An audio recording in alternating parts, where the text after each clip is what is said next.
Hi, everybody, and we are live on Deep in the Bush, or we are pre-recorded if you're watching this sometime past Christmas in 2020. I hope we're all still alive. We'll see. Doesn't look Yeah, not looking good at this point.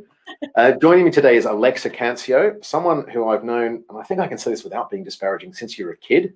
Is that fair enough to say? yeah, I think so. I think 18 is kid age, isn't it? You were surely younger than that. I don't. You're anyway. Anyway, first met you a safari aficionado brought on safari by your family. Is that what's led to what is now a career in conservation environmentalism? Yeah, I would think so. I mean, I had the very standard story of Al Gore and An Inconvenient Truth changing my perspective about the environment. So that was a So bit. just quickly, you're saying you had a standard story of Al Gore. If you'd said Bill Well, Clinton, that's a different standard story. So well, you mean you watched An Inconvenient Truth? yeah, Yeah. just in terms of like the impact that the documentary had on a lot of people, I think it changed perspectives overall. But the visit itself to, my first country in the African continent, Botswana, was just amazing. And I just didn't realize that there were places like this that still existed on the planet.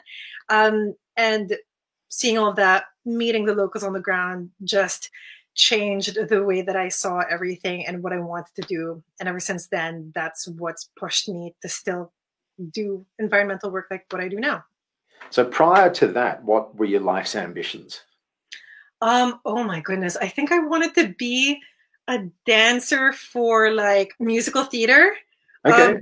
and actually for shows like The Lion King. So I feel like Right. it still comes Yeah, together quite well, don't you think? yeah. It's a sidestep. It's a swerve, and that's gosh. If you live a life without swerves, you haven't lived a life. So, Exactly. so I remember there was a point you worked, or you did work with WWF. You had a role in the Philippines. What was that role? Yeah, so I was working as the National Youth Council chairperson, um, basically trying to lead advocacy and action based initiatives for sustainable development for young people back home. So I was doing that for 2 years. A really great And where's opportunity. home? I mean, I know, but the people watching don't.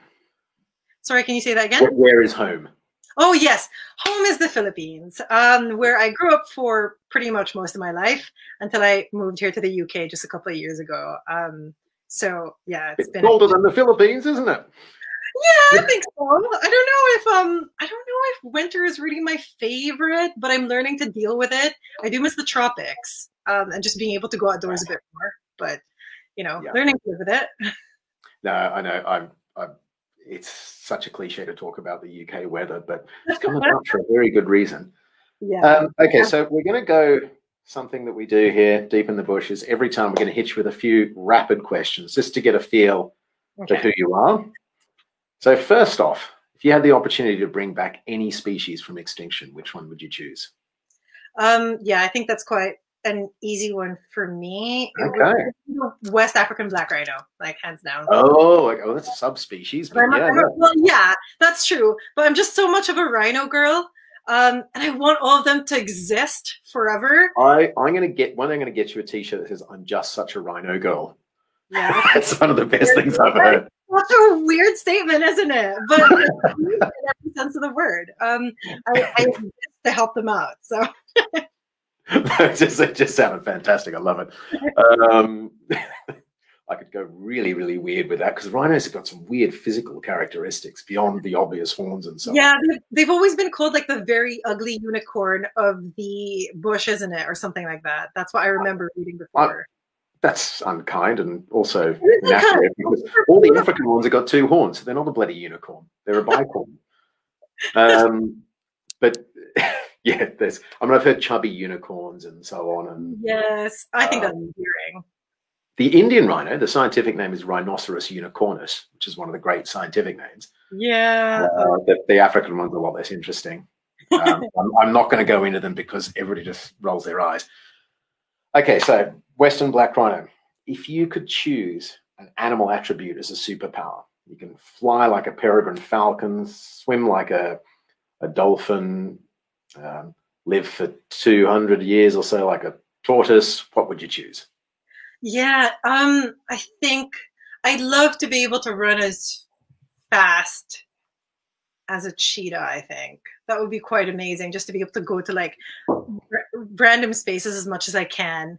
Especially right now, I think with COVID, where I don't really bike around London and I don't want to get on a train because I don't want to catch things. So I walk, but I keep seeing the same places. So if I could run like 500 miles out, that would be pretty cool. Yeah, I mean, you know that a cheetah after about 400 to 600 meters would just burn up. I know.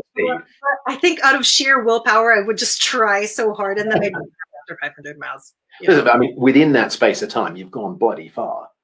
Yeah. There was one on a tame cheetah on a track in California that was clocked at 118 kilometers per hour. So, if you're a Jamaican on steroids and you're doing 10 meters, so 10 seconds, that's 36 Ks an hour. That is great. So it's over 3 times faster than that.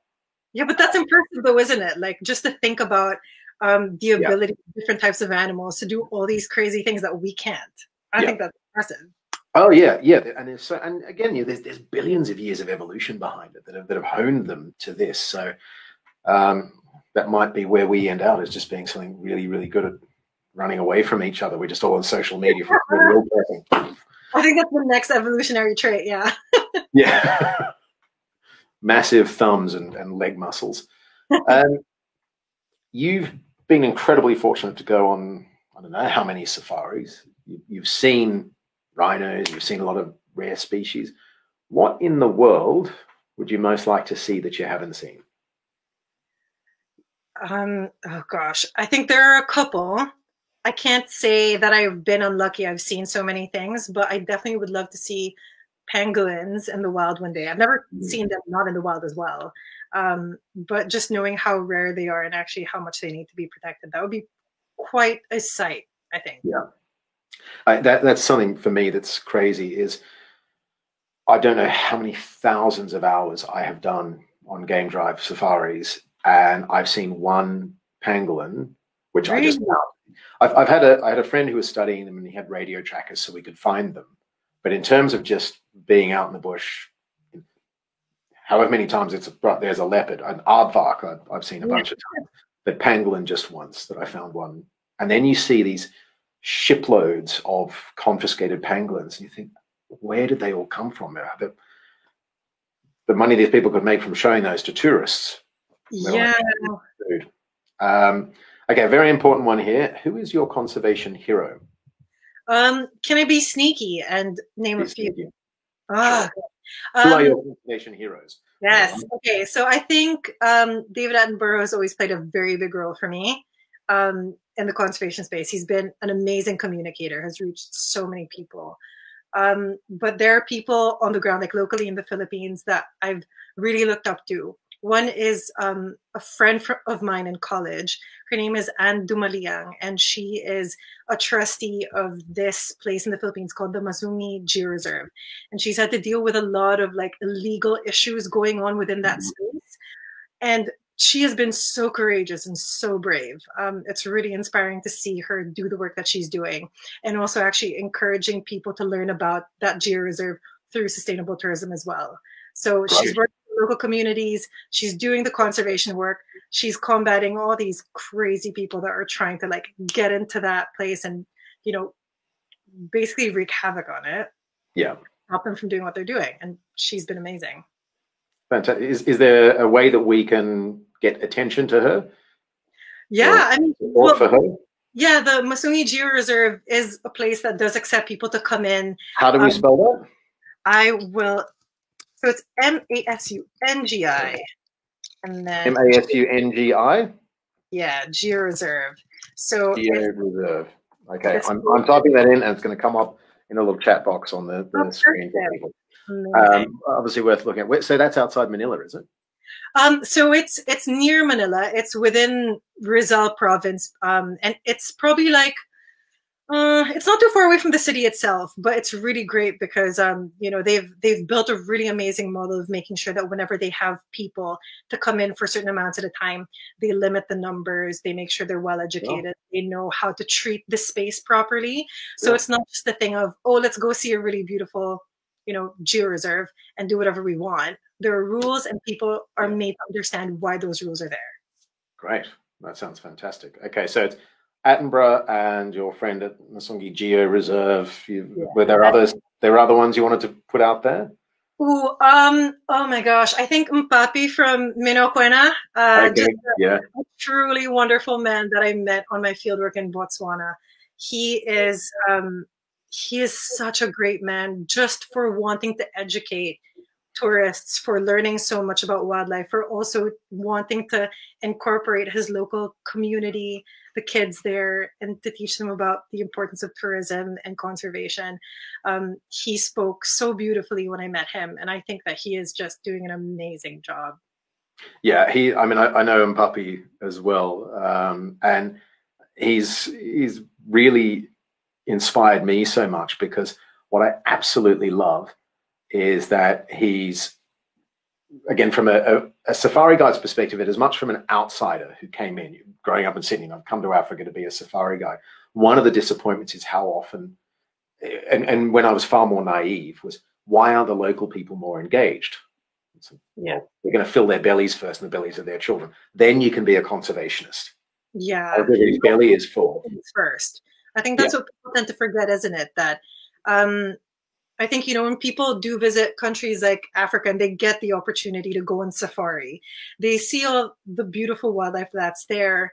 And it would be very easy to assume that local people on the ground appreciate it the same way. But if they can't meet their basic needs, how are they supposed to think about the elephant that's, trying to destroy their crops, or the lion that's eating their cattle? That's, well, I mean, you see the pressure when there's somewhere like the US or Europe. It's like, let's bring back wolves. And everybody's go, whoa, whoa, whoa, whoa. They will eat my children. They will eat my pets. They will do this, they'll do that.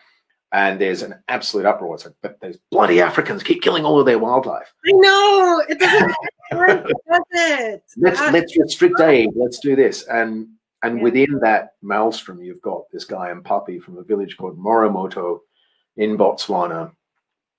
And he's set up a kids conservation club. He's set up a chess club in his own village as well. He's an extraordinary guy. He's a really good safari guide, and a lovely, lovely man. What an extraordinary teacher. I'd pick him as a hero as well. I think that's a pretty good list you've got going there. I was going to say, Peter, that I was going to mention a couple of people that I've met in the past, including Peter Allison and Jen Nally, but I feel like that's sucking up just a little bit. So I'm pretending that I'm not saying that. Okay. Well, yeah, I'll pretend that I'm not flattered. Okay. Okay, so moving on from that, what do you do now? What career have you moved into? Yeah, so I have been working in the sustainability space for what is probably 7 years now. Very weird to think that. And I've been working in environmental consultancy, specifically in the UK, for the past almost 2 years. But at the same time, I am a sustainable tourism advisor for an NGO that's based in Zimbabwe. And we are trying to find ways of providing sustainable livelihood opportunities for people in these different districts. And we think that sustainable tourism can be a good way of doing that, while also incorporating the concept of conservation and, bringing in people to educate them and everything. So it's been a lot of sustainability work over the years. And I'm trying to get more involved in that sustainable tourism space, because I think that there's so much potential and positive impact, as we've seen. Yuna, we've seen that on the ground. Yeah. Needs to be tourism is not the be all and end all in conservation, but it's one really important cog in the machine. And certainly in the areas that we know well in Southern Africa, it's so important just in preserving space outside of government areas, or just protecting even government areas quite often, if the government themselves is not that invested in their success. When you're in somewhere like Zimbabwe and you're in there to talk about conservation, do you ever get a reaction of people going, who is this young woman that doesn't look like us? In fact, doesn't even look like the normal people that come in and the people that normally come here and talk, not normal people, the people that normally come and talk to us about conservation, telling us how to live our lives and how to, that we shouldn't kill elephants because tourists pay money. We don't get that money. Who's this person? Do you find resistance to that? Yeah, I think, in so many ways there will always be some form of resistance to any person that doesn't come from that local area. And I think that the reputation that's been built around Asian countries contributing to the illegal wildlife trade as one example, but even other Asian countries that are commissioning mining operations in places like Tanzania, for example. Yeah. The reputation has been built for us wherein we aren't really trusted. And I even remember when I was trying to get involved in some field work in Zimbabwe a couple of years back, one of the issues that was raised with me was that people may not trust me because even though I'm not, let's say, what people would anticipate to be like the Chinese making all the issues around like illegal wildlife trade or whatever, even though I'm not Chinese, I look Asian. So I will simply not have the same opportunities right away of gaining trust from people. And that's just a really interesting thing because we have seen how people have responded to Asians over the last couple of months with COVID.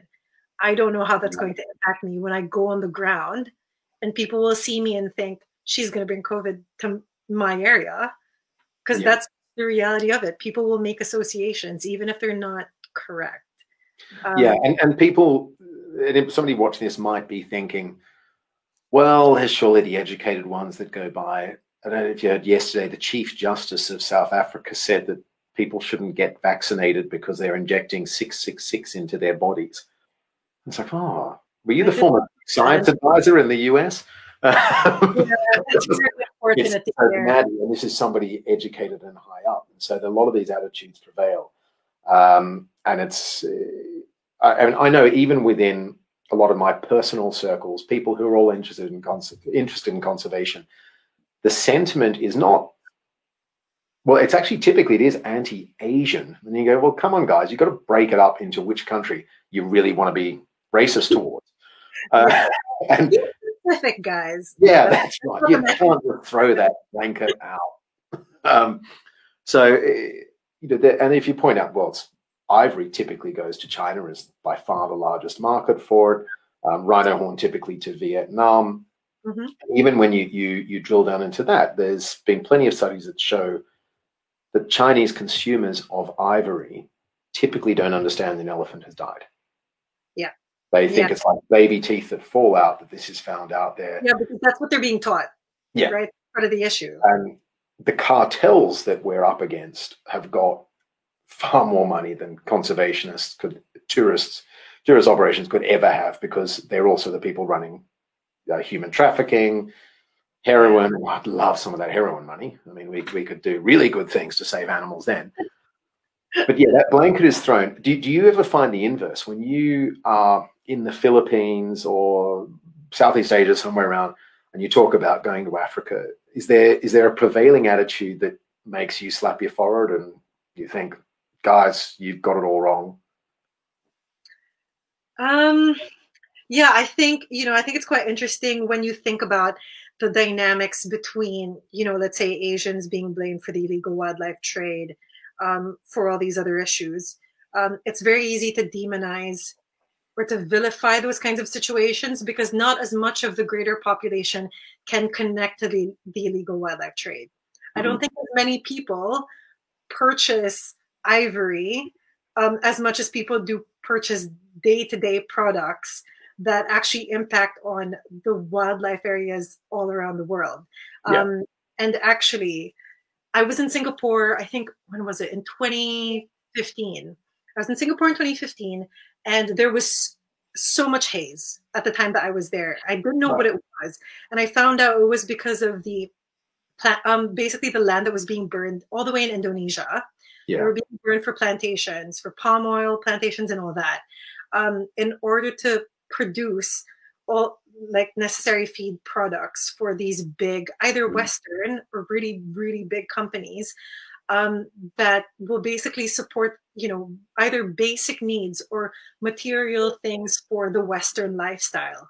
And it's I just find it strange that Well, we it's can. not even, it's not basic, it's not a need at all. I mean, Doritos taste delicious because it's the blood of orangutans. Yeah, yeah, That's sure. why they're that color, I presume. But it's that palm oil is doing to Asia far worse things than what's happening in Africa. And unfortunately, now they're doing palm oil in West Africa as well. Yeah. It's Yeah. like, what's the most crap thing we can do for the environment? Look, they're really messing up Southeast Asia. Let's try it here. Yeah, where it hasn't been 100% destroyed yet. We'll try it out there. Maybe it'll get better. But if you keep using the same process, you're not going to get any better results. I think they're just trying to shift, resources around. And the problem for me here is that they're just not being accountable to their actions. Yeah. You're destroying a place that is like thousands of miles away from you. And it doesn't matter to you because you get the end product at the end of the day. And that's okay. But that has huge implications on the way that we live our lives. And we need to be so much more proactive about the decisions we make day to day so that we don't support these kinds of, So how can somebody avoid palm oil? I mean, it is ubiquitous. It's so many products. You're asking me a really big question, Peter. Yeah. Yeah, so I think that there have been a couple of organizations that have tried to raise awareness around palm oil, and they've tried to certify different products that actually don't make use of that. I think there are actually two different ways wherein you can try to find products that don't have palm oil and are being sustainably produced, that are certified by all these different groups. But at the same time, there are some operations that are trying to sustainably produce palm oil. I am always very careful about those kinds of situations because you need to vet whether these companies are being transparent or not. Right. And I don't Yeah. think that we have enough of the ways to verify that they're being 100% honest, but we need to keep pushing for that. Otherwise, they're going to stay the way that they are. Yeah. I mean, and just for anybody that doesn't know, palm oil is in everything from shampoo to chocolate. I mean, it's used in such a huge range, and it is daunting. And I'll be honest, I don't sit there looking at every single shop that we do, particularly if you're in a shop with two kids under 5. It's just, I'll grab that on the pricing thing, and later on it's like, dead tiger. Because the forest that they're chopping down. They don't put on the label, though, do they? No, and it's sneaky. I remember at one point there was, in a lot of shampoos, or something called sodium lauryl sulfate, which was petroleum based. And they actually marked it. They said, no, we've got a plant-based one, sodium lauryl sulfate. So it's better for you, better for the planet. And it was, well, they'd actually chop down forests to grow palms and then put the palm oil in. So it might be better for you than putting gasoline on your head, but definitely not better for the planet. So is there any, I mean, when people, I don't know how often someone sitting in any part of Asia hears that they are being blamed for the destruction of African wildlife in particular, and goes, yeah, but you guys are chowing down on corn chips and killing our own wildlife. I mean, I've actually been at conservation conferences, and you look at the corn chips and the plate, and you go, we really can't go shaking a fist. There's, and as I said, I'm not pious about this, and it's not a holier than thou. I don't have any particular window on this, but I think there almost needs to be this two-way communication, because there are enormous misconceptions, and there is not a single country in the world that is innocent in terms of what they're doing, what they consume from other parts. That's the key thing, actually, Peter. What you're saying is that no one is free from responsibility from everything that is going on. To some extent, we are accountable in different ways, but we also have to be able to understand the context where people are living in right now. Just the example that you raised about the Chinese population being educated about how, ivory, it just falls off and it's natural and it's fine, and no one, like no species, no animal dies as a result of that. Those kinds of things are important to keep in mind. But even looking at the comparison between, or just the discussion between, this is your fault, no, this is your fault, especially the Western versus, let's say, Asian or African countries, we have to go beyond just pointing fingers Yes, that's important, but we need to be able to reflect on the impact that we have ourselves and recognize that there are privileges that we have and disadvantages that we also have at the same time. Because even for me, as an Asian woman, I know that there are certain disadvantages that I experience, but I also know that in certain ways, because of my educational qualifications, because of the opportunities in life that I've been given, um, I am disadvantaging someone else at the same time if I don't proactively think about how to fix that. So it Right. be a That's a great attitude. I think. You could, yeah. It does seem that education is the greatest equalizer. Yeah, I think so. That's why a couple of the initiatives that I learned about from like the from natural selection, for example, where they would try and do visits for the kids and they would show them around the protected areas to see what is going on exactly. What is this wildlife all about? Why are they important to us? That can change so much of the way that we value the environment that we so strongly depend on. And I think that's where people tend to forget sometimes that there's so much messaging around how all these species will be lost as a result of climate change, as a result of human activity. But there's not enough link to the fact that we depend on them to survive. And until Yes. we get Yeah. that message out, you know what I mean? Like we need to Yeah. embed that from when people are young. But we know that not everyone's young right now. So how do we educate all these different groups of people and different age groups to embrace that? Basically, it does Well, bring I mean, as you say, not everybody's young right now, but again, going to a conservation talk or going to even an ecotourism function, the panel is almost inevitably, it's like you're on a golf day with Trump. It's just old white men, bitterly arguing with each other. Do you think that 30, 40 years from now, it's still going to be old white guys? Me being one of them, I'm well on my way. Or are you seeing a change? Is there change coming? Because that can't be the future. And yeah. I'm not a woke person, or I hate the word. That you But said, well, it doesn't work. It's not going to work. You can't have grey-haired old men berating people who are hungry for I eating. agree. It just can't be that way. I mean, we look at the history of conservation over decades, centuries, and the way that the narrative of conservation has been shaped has been so much influenced by the white male perspective and Mm-hmm. their need to preserve, let's say, the image of pristine Africa, that they Yeah, essentially left out local communities and have said, you don't get to touch this space. You don't get to eat the wildlife. You don't get to survive from them because we want this for us. And that has seen so many negative impacts, really. It's not to say that white men have not contributed positive things, because I can think off the top of my head of people, obviously, like I mentioned, David Attenborough, even yourself, Peter, you've done great things by telling stories to people, educating them, forcing the discussion. That's what needs to be done. But having only the white male perspective will never be enough, because you're essentially leaving out other voices that pushes inequality. And I would like to think mm-hmm. that in Yeah, 30, 40 years' time, it will get better. Um, I think over the last couple of years, the environmental space has still been very much dominantly white men. And there are still struggles today for people of different races, for women. And when you combine those, that can be even worse. yeah. But slowly they're trying to work at institutional change.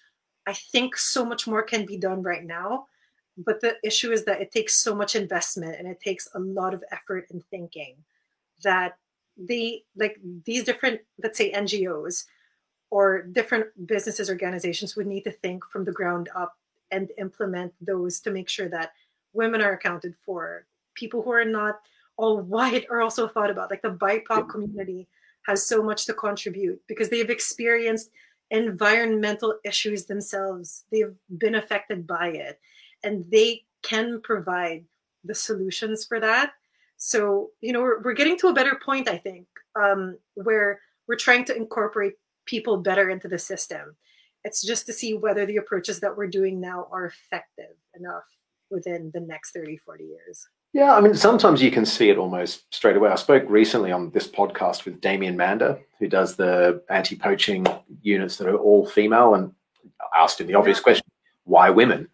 And the point that he made, and the moment he said, it's like, this is so obvious. And I'd asked the question genuinely not knowing the answer. Yeah. It feels like a stunt. But then what he's pointed out was, if there is some form of conflict, men naturally escalate, puff out our chest. And nature pushes it to do it. You've got to fight your own nature, not to, peacock up. He said, women naturally try to diffuse the situations. By using women, I don't need helicopters. And it's one of the most profound things I've ever heard.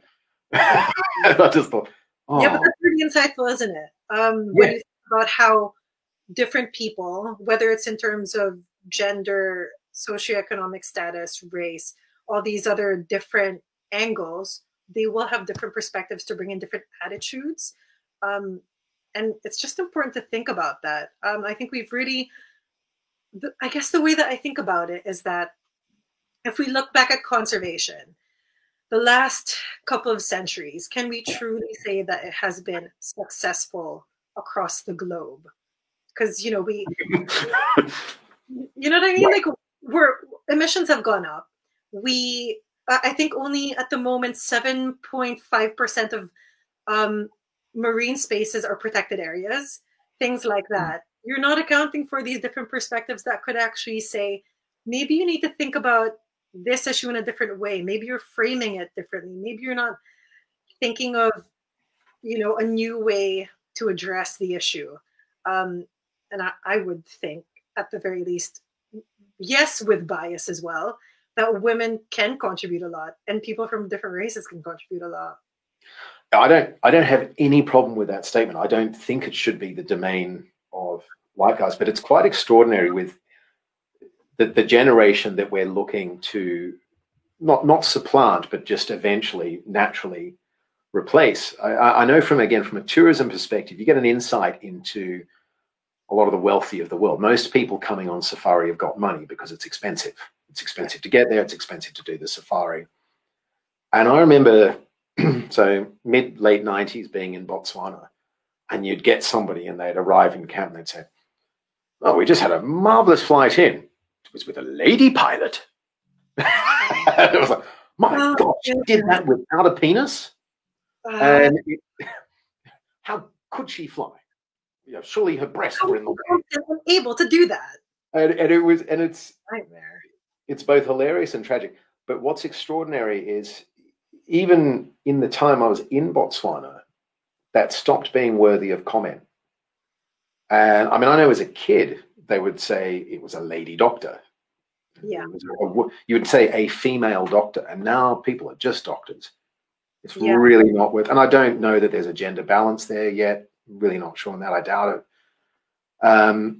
But safari guides, and there's an imbalance. You know a lot about that because you were involved as a guide for years. I'll have to say, from my experience, when was it? I went to Zim back in 2016, and of the 5 safaris that I had gone to, it was the very first time that we had a female guide, and that was shocking to me. And I talked to her about her experience. Yeah. She was saying that when she was studying, to take the exams and to finish everything, there were a couple of other women that were involved as part of the training, but they dropped out because they felt like they didn't really get as much support, and they weren't. And this is in Zimbabwe? Sorry? Was it in Zimbabwe? Yeah, in Zimbabwe, yeah. So they didn't feel like they were as welcomed within that group to feel like they could do this, they could get this done. And that's part of it as well. And the crazy thing is, I know, even again, going back to when I was first guiding, and again, occasionally I meet a female safari guide, and it's like, oh, well, there's a bit. And then you just the smallest amount of reflection in my barely post-pubescent brain. It's like, well, pretty sure she can drive. Undoubtedly going to be a better driver than me. And probably a better shot than me. There's certainly no need to be a guy to shoot well. And ideally, you're never going to use it. Again, a woman's more likely to diffuse the situation than want to get the notch and a belt of having to shoot an animal. I just did air commas. Shame on me. And then, and then in terms of, say, the vehicle gets stuck in mud, a high lift jack is all about leverage. It's not about muscle. So really, you don't need a guy doing that job. And yet, to this day, you would still remarked on having a female safari guide. And it's actually been a small personal crusade of mine in the work I'm doing now to get more female guides in. And it's not even an equality measure. I think it's important for that reason.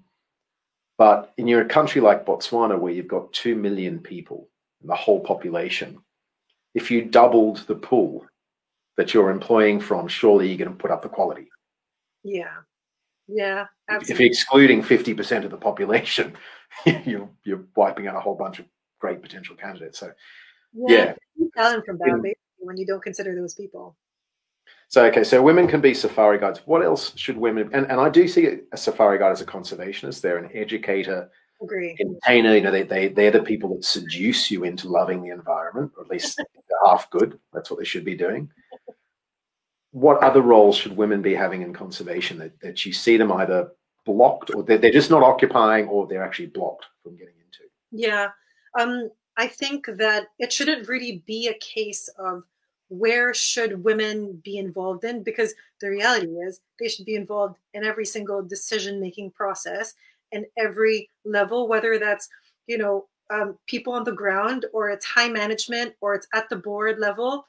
They need to have the chance to give their perspective. There was something that I was reading recently where they were explaining that the lack of inclusion of women when trying to develop conservation projects has meant that inequality for them is increased, because let's say if they try to implement a conservation practice where men have been accounted for in terms of their perspective, they don't realize that whatever they've cut off, for example, has affected women in a different sense. So then they get marginalized further. They're affected even more. And yeah, I don't think it's a question of where exactly. It's everywhere. And when we think about the opportunity for women to lead within, conservation NGOs, that's not happening enough because women aren't being seen as competent as much as they should be. They need to be included in that space. But even thinking about the local communities who will benefit most from those projects, they need to be included, because women in themselves, in the different activities that they do, will have their own set of knowledge, cultural insight that the men won't know about, simply because there are those kinds of natural divisions that come into play. And yeah, it's an interesting question, but I think it just has to go across the board. We have to stop thinking about women as, needing to go into certain places. They just need to be everywhere.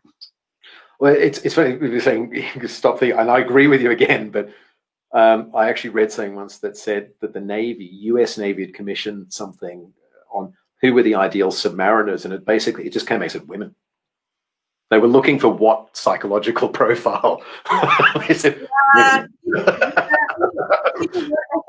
I can understand why some of that would come into play when you're thinking of the right kinds of personalities, attitudes, like even, the example that you gave about bringing women to be rangers, being involved in anti-poaching and the way that they would respond to different issues. But at the same time, like, one of the things that really gets to me is when people say that women are natural caretakers and they would be amazing doing environmental and social work. And I think to myself, yeah, I guess that's true, but that doesn't mean that men shouldn't be caretakers as well. It's one of those things where I don't necessarily like putting specific personality traits on genders, because we need to be able to have it flow both ways so that there's opportunities for talents to come in different areas, but also accountability. Yeah, I think that's great. I mean, I think we can generalize. I know it's very un-PC to generalize, but a bunch of guys together typically behave in a different way to a bunch of women together. There are certain inherent traits that we have. You can dampen them, but it's a typically a force of will that takes it, and hopefully we move towards that. Oh, I'm sounding woke now. You're actually woke, and you just didn't know. I don't think so. You're not that old, Peter. Still young. Oh, I'm deeply ashamed of myself and did air commas. I don't know what's happening to me today. I haven't been drinking. That's the problem. I need to send you a pint over. Yeah, please. Not until Wednesday. Anyway, I'm going a month without just to prove that I can, but that's nothing to do with consumption. I'm conserving whatever it is that the consumption of wine impacts negatively. Sure. So everything's for conservation, of course. So obviously there's women are underrepresented in the safari world, but where they're nibbling at the edges, and it is so far overdue. In fact, if anybody's watching that's contemplating going on a safari, the question I get asked often is, how do you know that you've got a good guide? If there's a woman in camp, ask if you can go out with her, because I guarantee she's had to be twice as good to be considered half as good. And it's not ordinarily her peers. My experience is it's not. I don't know many guys in the industry that go, we can't have a chick driving a vehicle or anything like that. I just don't. I think there's this kind of egalitarianism because we are actually all genuinely into conservation, and if you share that interest, you're just another person that cares. So it's not that. It's the tourists. The tourists are arriving going, oh, she can't drive a car with her lady brain. And then, so I'm cringing. Yeah. And so, I mean, I've actually experienced this where working with a female guide, and she made the point to me that I could pick up the guests from the airstrip, drive back to the camp, 20-minute drive, say not a word, and they would just presume I was grumpy or mysterious or autistic or something. I don't know.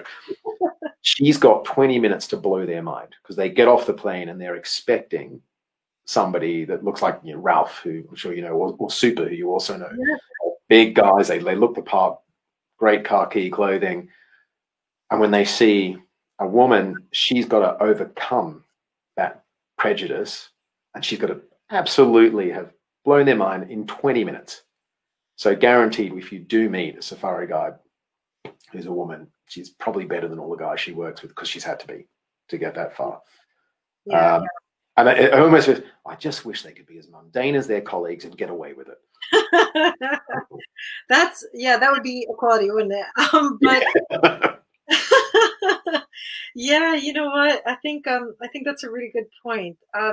This kind of brings me to something that I've been thinking about in terms of generally representation, and also what women think can be opportunities for them, as they go into their careers. Because with conservation being such a dominantly white male sector, a lot of the face of conservation is male. You don't see as much representation from women. I know for a long time, even for myself, when I wasn't as knowledgeable in conservation efforts, Jane Goodall was the only woman that I knew that was involved in that space. And as I learned more about it, and as there was more of a breakthrough for women and people of different groups to kind of jump into this, you obviously see people like Greta Thunberg pushing the climate change initiative, and all these other different people, even in US politics, the ones that aren't insane, doing good work. But you need that kind of representation. You need girls that are young, women that are in high school, college, even people my age, to see that, you know what, actually I can be a safari guide if I want to. I can be in conservation. I can do whatever I want to do within this space, because clearly there's someone up there on that screen or on that poster or wherever else that is doing what I want to do. And it means it's possible for me. But we don't have that as much. And we need to build that narrative into everything that's going on. Because if we continue to have pasty white males, though I love you, Peter, but yes, pasty white it's up there on the screen, it's just that'll be on my gravestone. He was a pasty white male. But we need to build that. Or even pasty white females. I mean, with the utmost respect and adoration for Jane Goodall, if you say name a female conservationist, I think anybody that knows any female, that's the name. Yeah. That is the name. And even just running through my head then, if you consider the documentaries you watch, the narration is almost always a guy. I can think of very few examples. There was a great one on primates with an English primatologist who did it. And I remember thinking, there's your next David Attenborough. Yeah. But I haven't seen a since. Yeah. And I mean, it's always someone with the soothing tones of a Jeremy Irons or someone like that. It's very quality, yeah. But the thing is, it can fall into women. Women can do that role as well.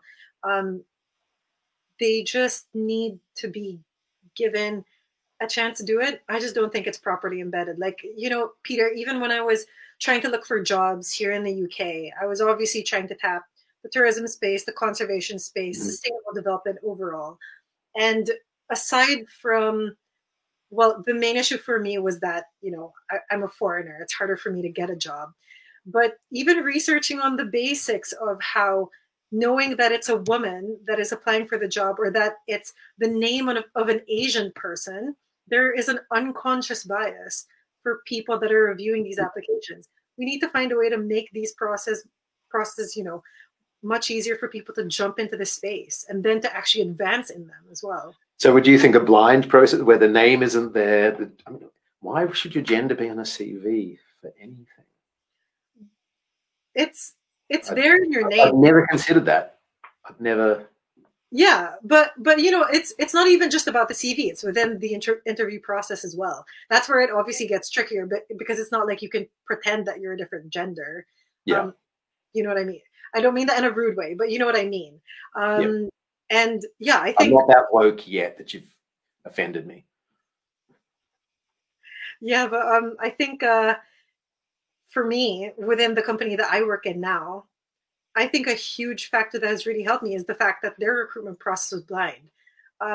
This is not to say that they are racist people who, if they knew that I was Asian and they're sexist, and if they knew I was a woman, they wouldn't let me in. They are wonderful people who are trying to push different key issues, even within the environmental space, within our company, with our clients.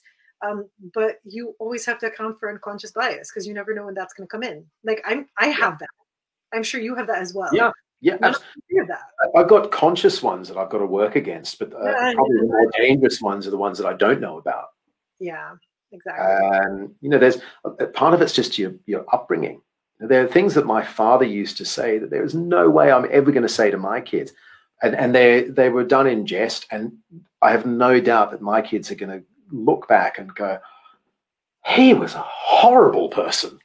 It's so yeah.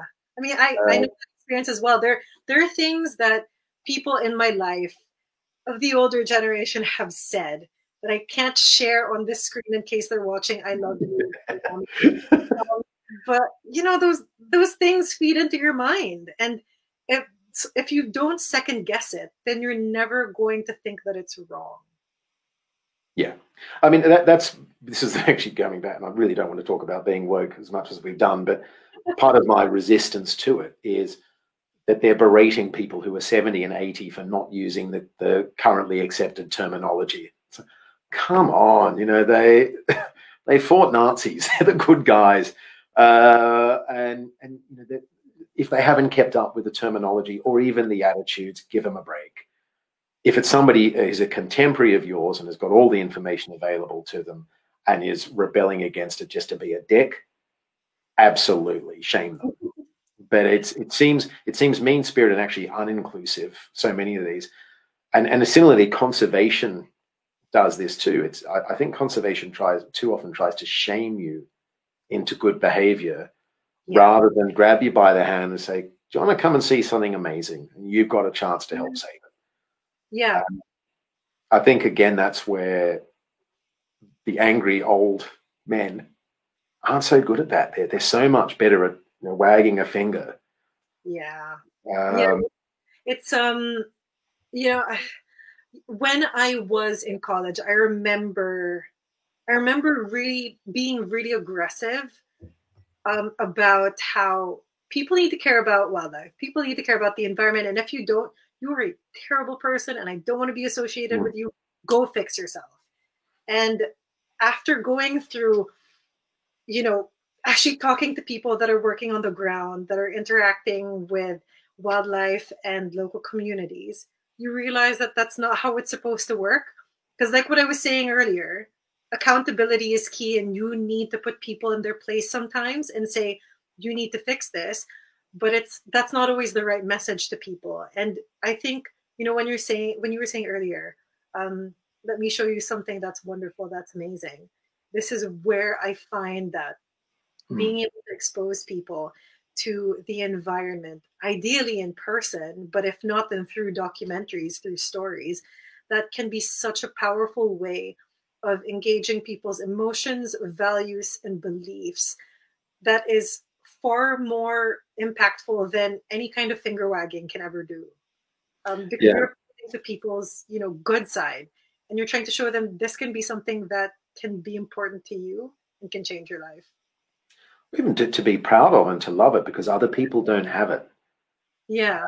I think that's another misconception a lot of people have is they think, oh, well, these.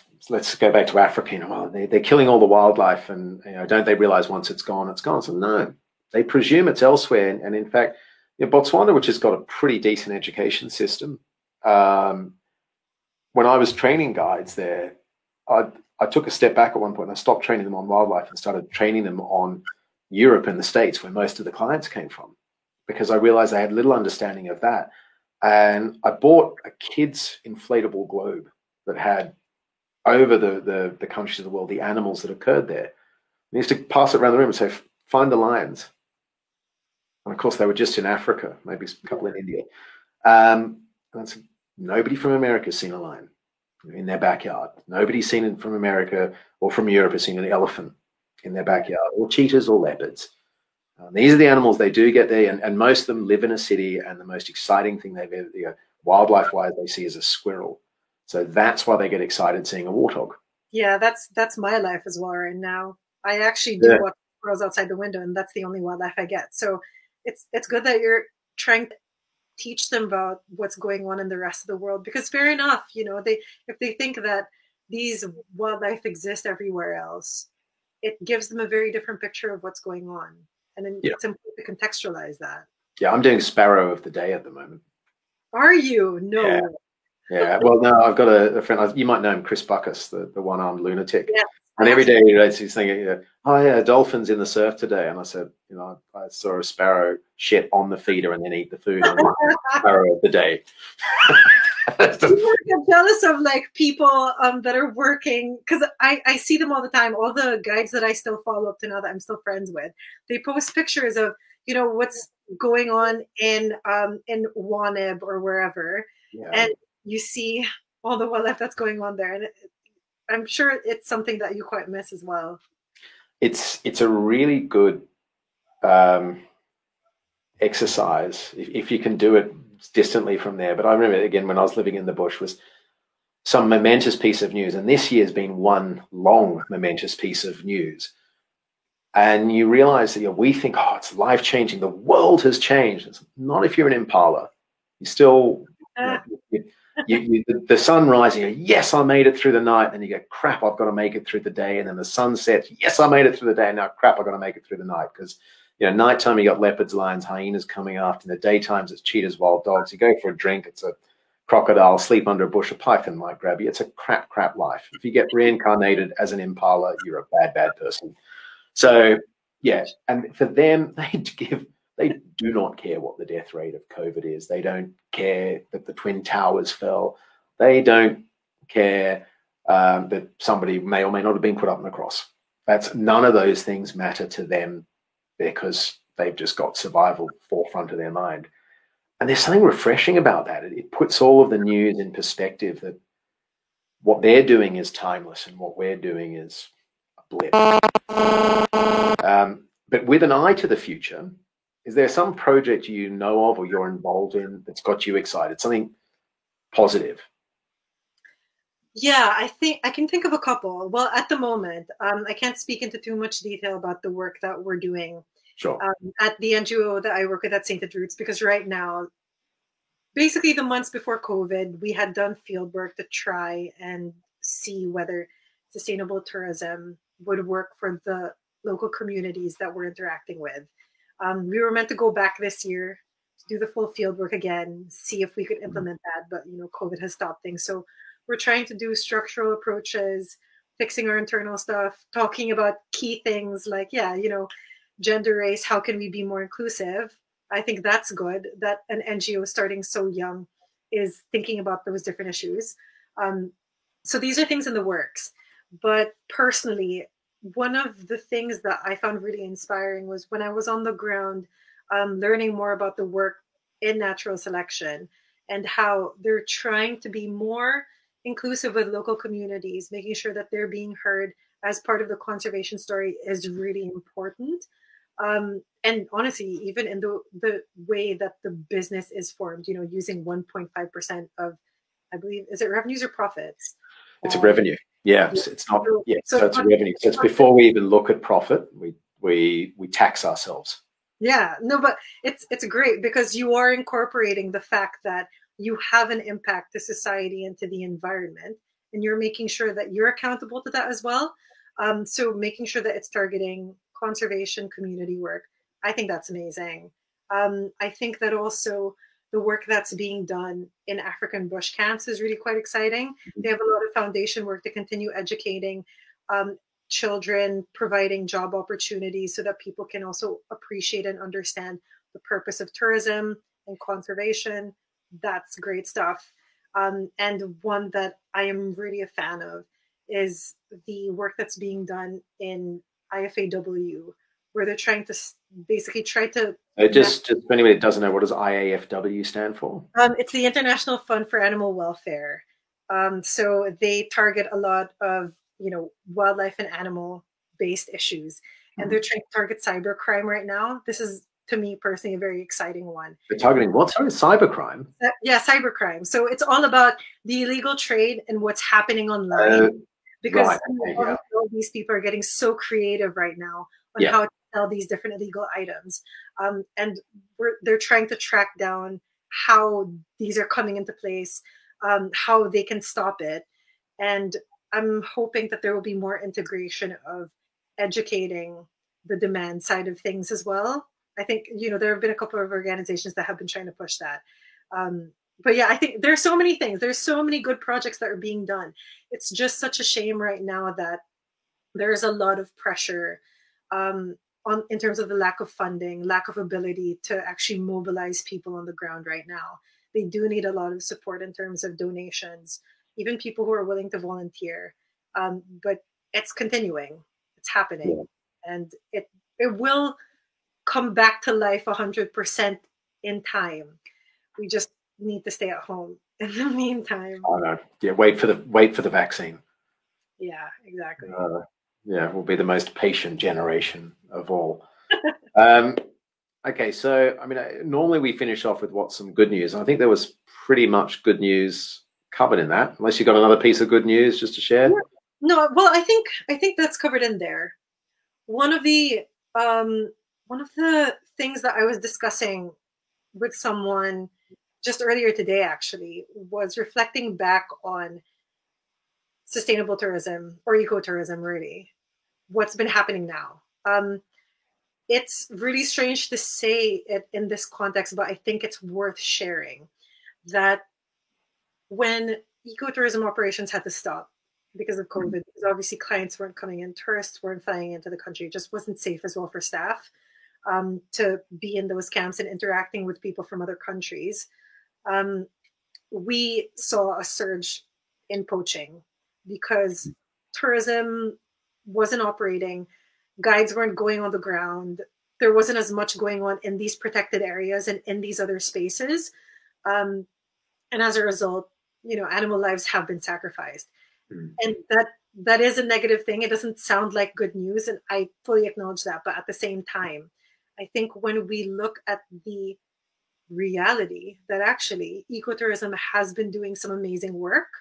Um, and we see that as a result of, poaching increasing because it's not happening right now. Yeah. We What happens when it gets taken away? You understand its know, value.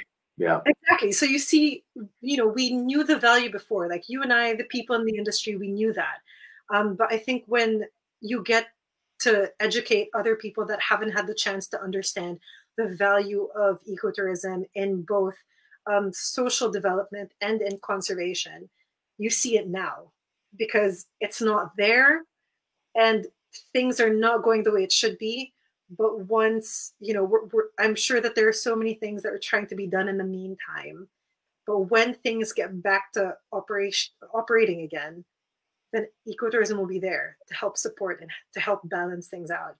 And I think, in a strange sense, that is good news because you have a model that is working. It can still be improved, but it's working.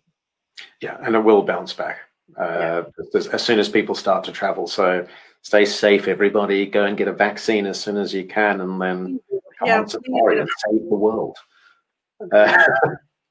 Or maybe it'll change your life. Okay, so let's finish up. And this is an unconventional ending for the podcast. But if you were chatting to a teenager or someone even younger than that, who says they'd like to work in conservation, I'm guessing you would encourage them to do that. Of course. And what would you suggest they do? What are the steps they should take to be involved in conservation? I think first off, you have to think about what aspect or what part of conservation you want to be involved in. Because think about safari guides, they are absolutely part of the conservation story. They play so much of a big role. You can be involved in conservation in so many ways, whether it's doing research on the ground, if it's doing good businesses that support that effort, whether it's working in communications to educate people. You have to find the niche that is connected to what you're good at, but also what you're really passionate about. And I think that trying to even build your own projects with other people around you, that can be such a powerful thing. Yeah, I love that idea. Yeah, you know what I mean? Like you can start your own initiative in your own place to see what you can do locally. And from there, you can get ideas of how to broaden your sphere of impact. If that's quite a challenging thing for you, you can also consider volunteering with NGOs. They need all the help that they can get. I think especially now where it's just tough to be able to get funding everywhere. And you will get so much good experience, especially if you push for that to happen. Yeah, I think, and I think generally just talking to people in the conservation space, for me, that has been extremely helpful in me trying to figure out what I wanted. Because I remember before I thought about, I want to help save animals. And then that was a very general running theory for a very long time. And then I thought to myself, you know what? I haven't narrowed it down. So I want to be involved in sustainable tourism because I've seen it work. I think I can be good at it. And I think it's a great impactful thing. So just trying to incorporate that in the decisions that you make is really an amazing thing. And also just educating other people. That's also important. You get to involve in too. Yeah, fantastic. All right. Well, we're going to wind it up there. It's dinner time for me and you, I imagine. Thank you very, very much for your time tonight. I get to say it's been a pleasure watching you grow. But also, when I was a safari guide, one of the only daydreams I could talk about was actually seeing someone that went on safari, got inspired, and they moved into conservation. And that it's the lottery ticket. Every now and then there's a winner. So it's really fantastic.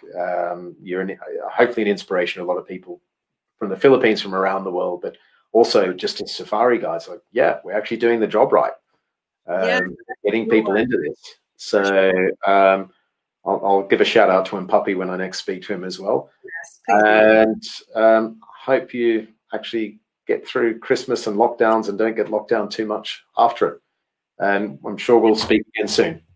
Yeah, no, I'm sure. And Peter, thank you so much for inviting me. It's always such a great pleasure to talk to you and have a laugh and just talk about good, important stuff too. So yeah, thanks for the invite.